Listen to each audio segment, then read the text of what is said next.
Why knowledge matters. What made you write the book, The Language of Possibility, in the first place? Yeah. So one of the things I've always been interested in is as an educator, as a building principal, I interviewed hundreds of teachers, a lot of them on their first job out.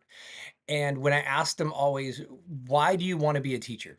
They always said the same thing. I want to be that person for that child. I want to help the kid that nobody's connected with become a better person, become a better student.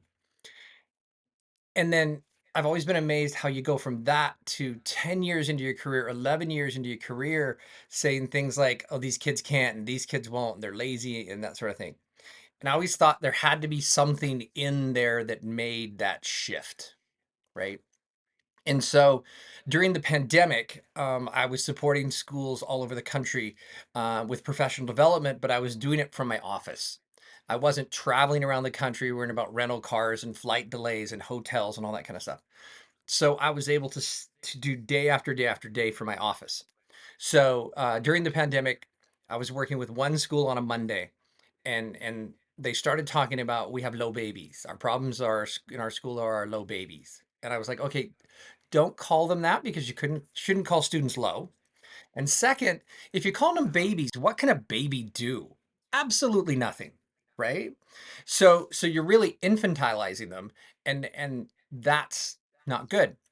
So the next day was a Tuesday, and I was working with another school in a completely other part of the country, and they started talking about low babies. And I was like, okay, stop. And then the Wednesday, another school in another part of the country, and they were talking about low babies. And so I said, this has to be a thing. So I began to do some research on the human brain and the way we use language, the way we process language, and how it actually processes our thoughts.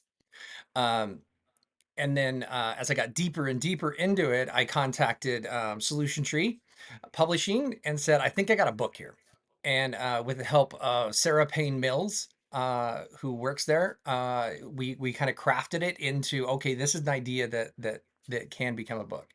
And so that's the genesis of the language of possibility, really looking at why that shift happens sometimes from we want all kids to learn to these kids can't and these kids won't. And it's a real biological kind of process that often takes place. And then once we know that, we can start mitigating it. That's why knowledge matters.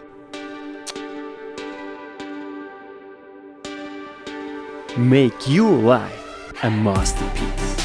Visit now programs.d-ykm.com.